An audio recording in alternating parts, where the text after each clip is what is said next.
Menjadi muslim yang baik terhadap sahabat dan tetangga. Ini dua bab sebenarnya. Khairul ashabi indallahi khairukum li sahibihi wa khairul jirani indallahi khairukum li jari. Sahihul Adabul Mufrad. Sebaik-baik sahabat di sisi Allah adalah orang yang paling baik terhadap sahabatnya. Sebaik-baik tetangga di sisi Allah adalah orangnya yang paling baik terhadap tetangganya. Semoga kita termasuk di dalamnya ini. Hari ini kita buktikan nih, kita bertemu di majelis ilmu Taman Surga kelas dunia. Semoga nanti di surga yang sebenarnya kita bersuara. Masih ingat gak syairnya? Komunikasi lewat udara. Cakepnya mana cakepnya? Komunikasi lewat udara. Walau hanya sekedar WA. Bersahabat lillahi ta'ala. Insya Allah bahagia sampai di surga. Syair riwayat Anwar Zufri. Jadi karena Allah bersahabatnya ya, jangan ada udang di balik. Bertemanlah karena Allah, bahagianya sampai di surga nanti. Persahabatan yang dilandaskan saling cinta karena Allah, itulah yang akan mendapatkan manisnya iman. Sebagaimana Rasulullah SAW bersabda yang artinya, ada 3 perkara yang apabila seseorang memilikinya akan mendapatkan manisnya iman, yaitu Allah dan Rasulnya lebih dia cintai daripada selain keduanya. Dia mencintai seseorang tidaklah dia mencintainya kecuali karena Allah, dan dia tidak suka kembali kepada kekufuran setelah Allah membebaskannya dari sesuatu yang tidak menyenangkan, yaitu apa? Sebagaimana ia tidak suka dilemparkan ke dalam api. Jadi dia tidak ingin saudaranya celaka, dia ingin selamat, ingin juga saudaranya selamat. Maka di sana ada ruang ya, wa ta'awanu 'alal birri wa taqwa wa ta'awanu 'alal itsmi wal 'udwan. Bersahabatlah karena lillahi ta'ala, karena Allah. Maka sesama sahabat itu ada hak tambahan yang mesti ditunaikan. Bukan hanya sekedar karena sama-sama berislam, iya, tapi bukan sekedar itu. Makanya ada hakul muslim alal muslim yang 6 itu kan. Hakul muslim alal muslim situn idza laqitahu fassalim alaihi. Kalau engkau jumpa dengan saudara mengucapkan salam. Yang pertama, wa idza da'aka fa ajibhu. Kalau engkau diundang untuk urusan yang baik, penuhi undangannya. Itu yang kedua, wa idza sa'alaka fansalahu. Kalau engkau diminta nasihat, beri dia nasihat yang menenangkannya atau mencerahkannya. Yang ketiga, yang keempat, wa idza atasa fa hamidallah fasammithu. Kalau dia bersin, dia ucapkan alhamdulillah, doakan dengan alhamdulillah. Kan itu. Yang kelima, wa idza marida fa'udhu. Kalau dia sakit, bezuk dia, tengok dia. Yang terakhir yang keenam, wa idza mata fattabi'hu. Kalau dia meninggal dunia, iringilah pengurusan jenazahnya. Masya Allah, itulah muslim. Maka adalah sesama sahabat itu menyukai kebaikan yang didapati saudaranya, loyal dia kepada sahabatnya, senang ataupun dalam keadaan susah. Al-Ghazali rahimahullah mengatakan, bersahabat dan bergaul dengan orang-orang yang pelit akan mengakibatkan kita tertular pelitnya.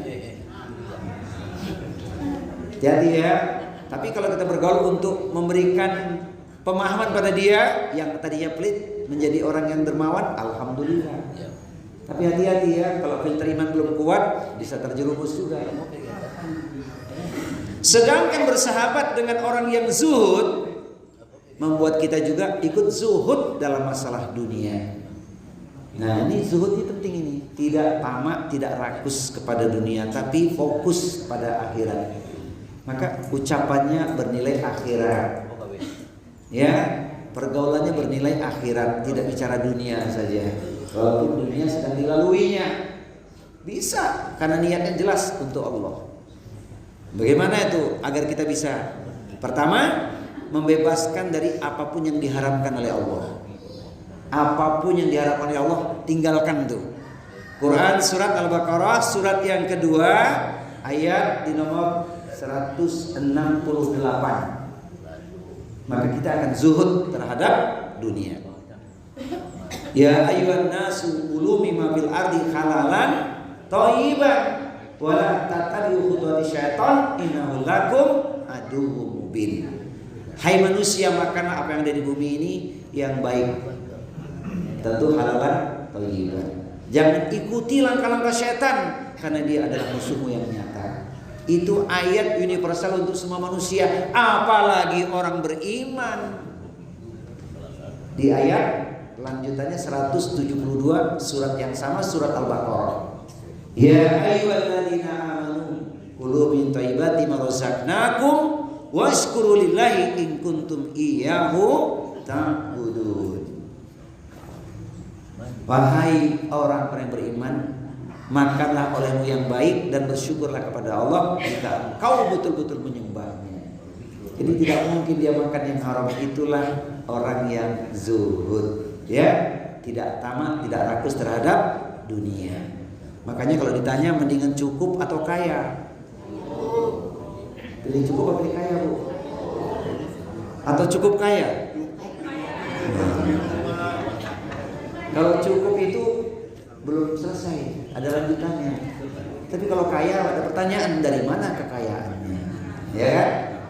Cukup itu luar biasa, Masya Allah. Cukup untuk dan seterusnya, ya, silakan dikembangkan saja. Alhamdulillah. Saya melihat hari ini semua orang-orang yang cukup di sini. Amin. Termasuk cukup bahagia.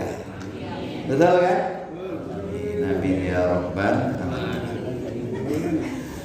Nah, hati-hati ya, jangan salah berteman. Pak Haji Masul, tolong dibuka ayatnya supaya kita nggak salah pilih teman ya, nanti nyesal di akhirat. Surat 25. Surat 25 ayatnya 28 Al-Furqan. Surat 25 ayat 28. Ingat, ini ayat untuk kita berhati-hati, jangan salah pilih teman.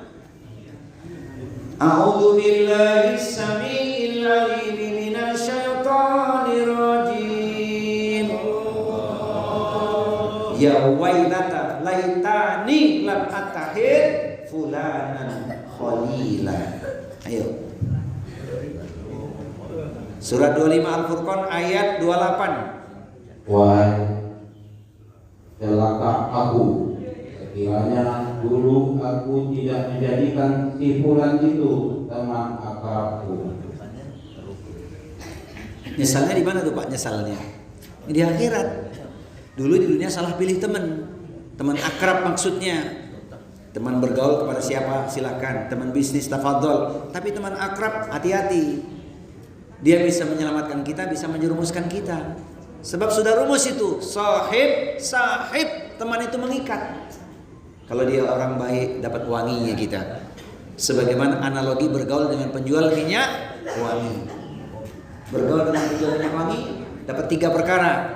1, kita dikasih parfumnya karena kita teman dekatnya, gak usah beli, gratis. Yang kedua, kalau kita beli, dikasih diskon, original parfumnya, bukan abal-abal. Yang ketiga, paling tidak dapat testernya. Betul nggak? Karena kita temannya, kita sahibnya. Tuh. Tapi kalau salah pilih teman, ahli maksiat, iman nggak kuat, tersesat. Yang paling mengerikan, sedang bersamanya berbuat maksiat, nyawa dicabut. Mengerikan. Maka pilihlah teman. Orang-orang yang baik, orang-orang yang soleh. Siapa dia? Semoga kita termasuk di dalamnya. Amin ya Rabbal. Mana ayatnya Ustadz? 119. Hari ini kita banyak baca surat At-Taubah ya. Surat 9 ayatnya 119. A'udzu billahi samii'il 'aliim minasyaitonir rajim. Ya ayyuhalladzina amanu taqullaha wa kunu ma'as shadiqin. 9 At-Taubah 119.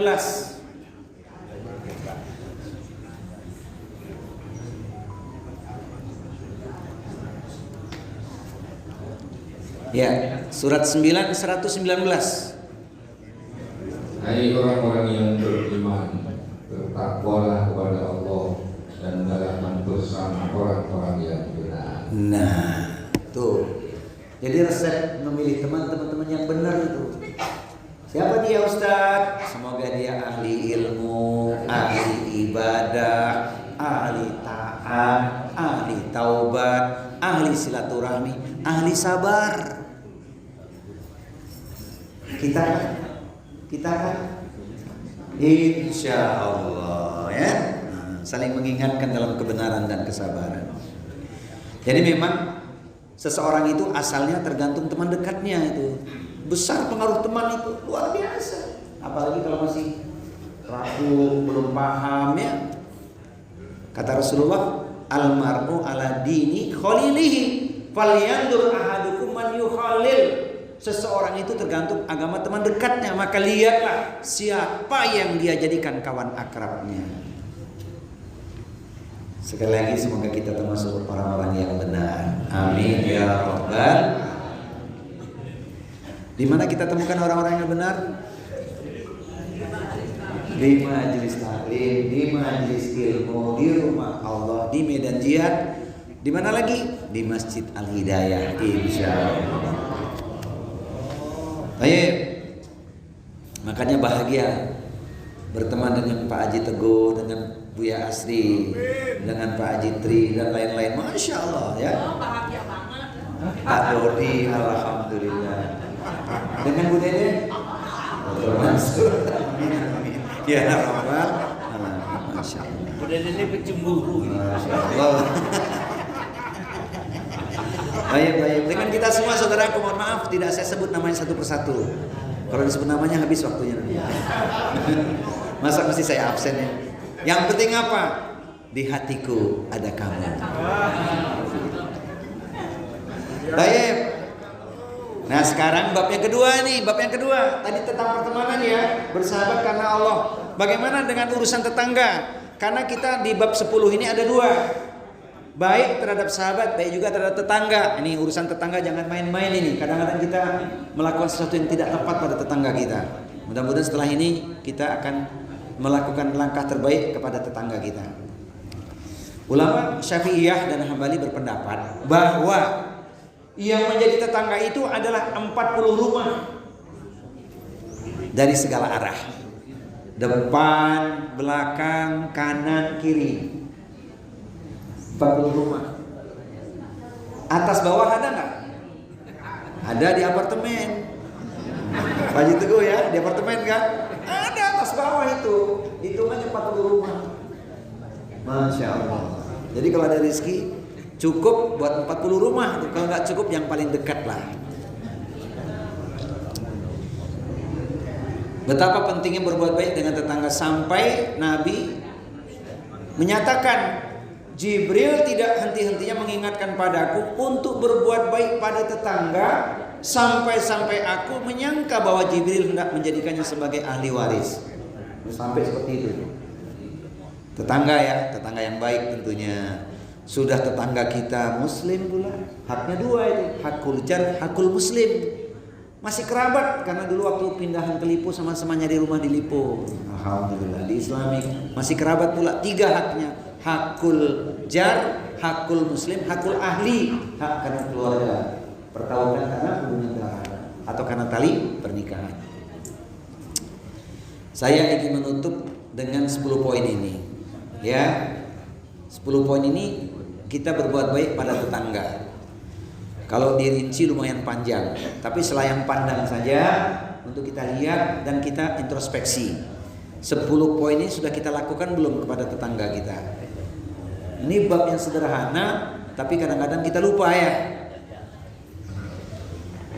Bagaimana berbuat baik pada tetangga kita?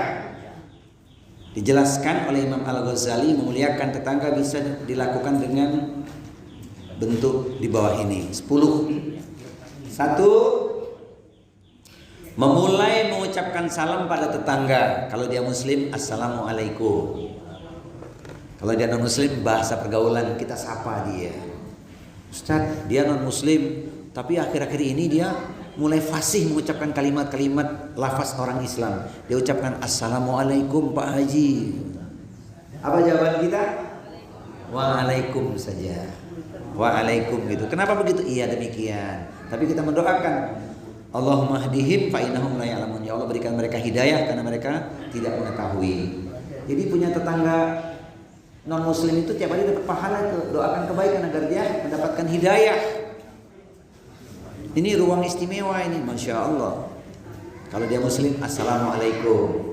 Baik yang diucapkan lisan maupun yang tertulis. Jangan lagi ada yang menulis kalimat salamnya dengan ASS WRWB.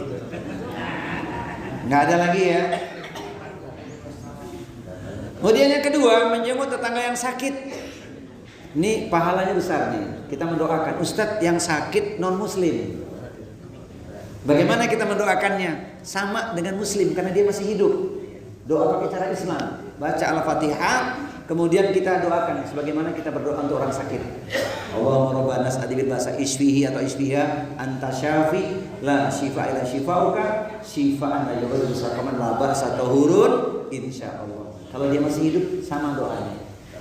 Walaupun dia non muslim, pakai cara Islam, baca Al-Fatihah, semoga dia dapat hidayah. Hari ini ada yang sakit tak bisa kita tengok. Bagaimana caranya? Bezuk pakai apa? Pakai GoFood. Jenguknya pakai apa? GoFood kirim. Ada kerabatnya di sana gitu. Ya. Kemudian yang ketiga, malah takziah ketika tetangga ada yang mendapatkan musibah. Tadi sudah saya singgung tentang doa. Non muslim meninggal dunia, bantu dia. Cuman satu dia nggak boleh mendoakannya. Apapun boleh kita bantu dia. Mineral, makanan, masakan boleh. Kendaraan silakan. Cuman satu, doa tidak boleh kalau dia non muslim. Ya. Memang itu kaidahnya demikian. Ayatnya sudah dibaca tadi. Yang keempat, mengucapkan selamat pada tetangga jika ia mendapati kebahagiaan. Ikut senang kita. Dia dapat kebahagiaan. Tambah apa? Tambah cucu. Tambah apa lagi? Tambah rizkinya. Atau tetangga kita dapat istri. Karena istri lama sudah meninggal dunia. Ya kan? Bukan tambah istri ya. Dapat istri. Beda dengan tambah istri ya. Tetangga kita dapat istri karena istrinya sudah meninggal, kita doakan dia. Masya Allah. Baik. Kemudian merasa senang dengan kebahagiaan tetangga saat mendapatkan nikmat. Jadi kalau tetangga kita dapat rezeki, berkah, naik jabatan, naik pangkat, kita ikut bahagia, ikut senang, merasa senang. Ucapkan juga pada dia doa, barakallahu laka, gitu ya, barakallahu fikum, boleh. Ustaz, tetanggaku makin berkibar nih, usahanya dahsyat. Boleh nggak aku pengen seperti dia? Boleh, boleh. Kalau ada tetangga kita diberi Allah anugerah menjadi orang kaya, kita pengen seperti dia, boleh. Dan itu ada bab khusus itu, pengen jadi orang kaya seperti seseorang, tapi dermawan, boleh. Yang nggak boleh itu pengen pindah nikmat, dia nggak boleh. Ya Allah, miskinkan dia, kayakan aku. Nah, itu nggak boleh itu. Itu dia bahaya itu. Nah, mestinya senang melihat orang senang gitu ya. Apalagi dia saudara kita, bermanfaat untuk lingkungan, masyarakat, sosial, bermanfaat untuk umat juga. Alhamdulillah. Hati-hati ya. Jangan tetangga beli mobil badan menggigil, jangan. Jangan ya. Baik. Tetangga beli Alphard. Nah,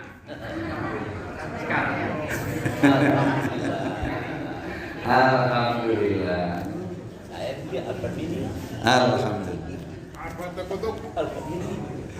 Baik. Nomor yang keenam ini agak penting ini. Mohon maaf nih, kalau punya salah minta maaf, jangan tunda. Nanti lebaran aja baru minta maaf, jangan. Kalau punya umur, kalau nggak punya umur, Ustaz, bagaimana kalau sebaliknya nih? Dia yang bersalah tetangga, diapain? Dimaafkan karena pahalanya besar. Tolong nih dibuka ayatnya supaya kita jadi pemaaf ya. Kadang-kadang tetangga nggak bertegur sapa, sudah sekian lama, masya Allah. Bahkan satu majelis ilmu pula dia, tapi nggak bertegur sapa karena ada sesuatu yang terjadi dalam bertetangga itu. Tolong dibuka ayatnya. Ini penting buat kita semua. Surat 42. Surat 42 ayatnya nomor 40. Kalau orang punya salah sama kita, maafkan sebelum dia meminta maaf. Pahalanya besar. Surat 42 ayat 40. A'udzu billahi samiil alim minasyaitonir rajim. Wa jazaa'u sayyi'atin sayyi'atun mithluha.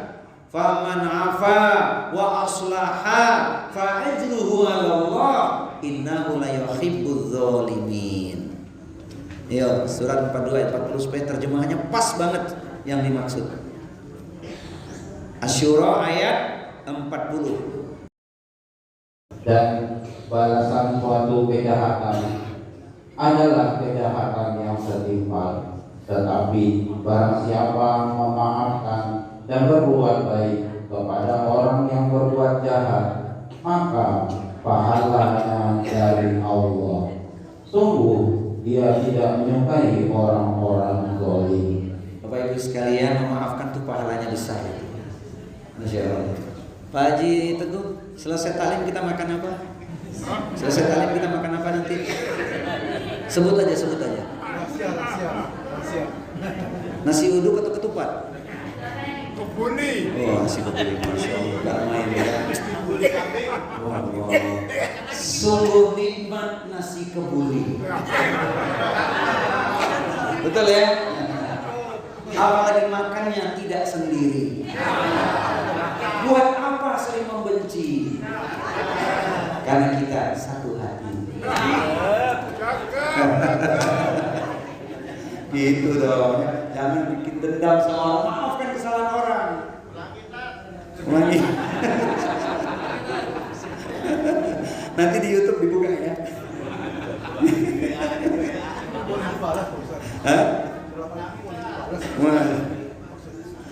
Jadi kita boleh ngebalas kalau teman berbuat jahat, cuman sepadan. Ngebalas sepadan tuh gimana caranya, Bu? Bapak sekalian, orang buat zalim sama kita, kita boleh ngebalas sepadan, setimpal dengan yang dia buat. Bisa nggak? Biasanya ente jual, iya kan? Ngebalas tuh biasanya lebih, nggak mungkin kurang. Kapan lagi? Ini dia pelampiasan. Maka lebih baik kita memaafkan, berbuat baik sama dia. Sarapan pagi makan ketupat, cemilannya gorengan. Karena kita bersahabat, kesalahanmu sudah lama aku maafkan. Coba direnungkan.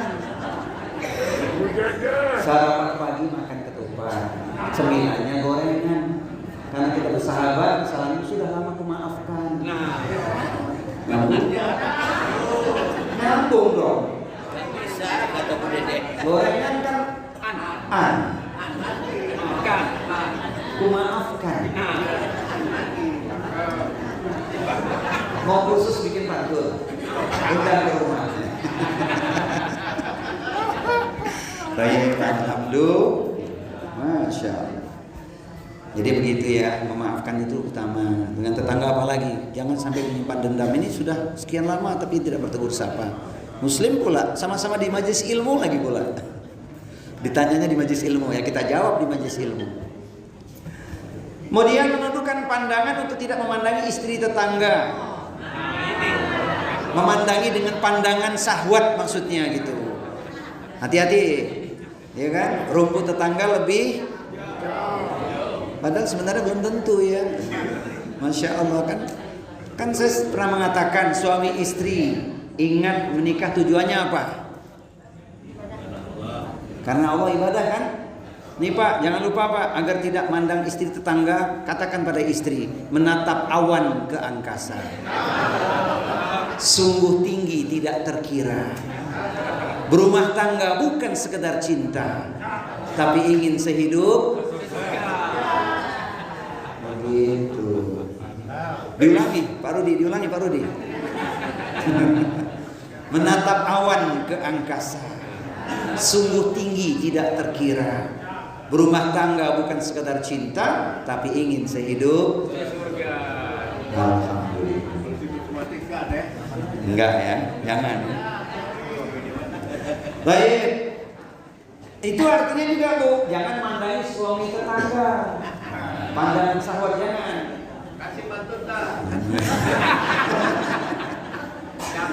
Dulu gini ya, waktu masih bujangan, masih gadis, kan ada ungkapan tuh, pandangan pertama terpesona, pandangan kedua tumbuh rasa suka, pandangan ketiga siap melamarnya, pandangan keempat duduk di pelaminan saja.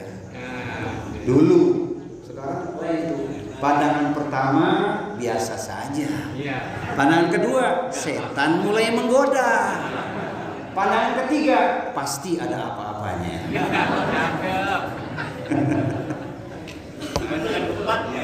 Wah, Masya Allah. Kemudian yang ke-8 ya, menjaga rumah tetangga jika ia pergi. Itu jangan lupa tuh, tetangga kita pergi. Karena ada kejadian tetangga pergi, dapurnya kebakaran, belum sampai ke Bandung, tapi cepat dipadamkan oleh tetangga belakangnya. Ini kan musibah ya, hati-hati. Jadi kalau kita ingin safar, apalagi safarnya jauh, nggak apa-apa ngomong sama tetangga. Penting itu, tolong lihat-lihatin gitu ya, penting. Apalagi mau berangkat umroh, berangkat haji itu, jangan lupa tuh titip pesan selain sama anak, titip pesan sama tetangga ya, penting juga. Yang ke-9, menunjukkan sikap baik dan lemah lembut pada anak tetangga. Nih, hati-hati nih, jangan dipelototi anak tetangga. Ya kan? Maklum tetangga kita anaknya kecil-kecil ya kan? Nanti dia lapor sama ibunya itu. Jangan ya, beri uluran tangan pada anak tetangga. Kemudian menyampaikan perkara agama atau dunia yang tetangga tidak ketahui. Perkara agama apa? Tetangga kita belum taklim, dia muslim, sampaikan ada taklim Sabtu dan Ahad di Masjid Al-Hidayah begitu misalnya. Perkara dunia apa? Dia sedang mengalami kesulitan, kita punya ilmu sedikit, pahamkan kepada dia agar bermanfaat. Nah Bapak Ibu sekalian, pecinta ilmu penduduk surga, kira-kira 10 poin ini prakteknya ringan, enteng, gampang atau mudah? Semoga Allah mudahkan, amin ya rabbal alamin.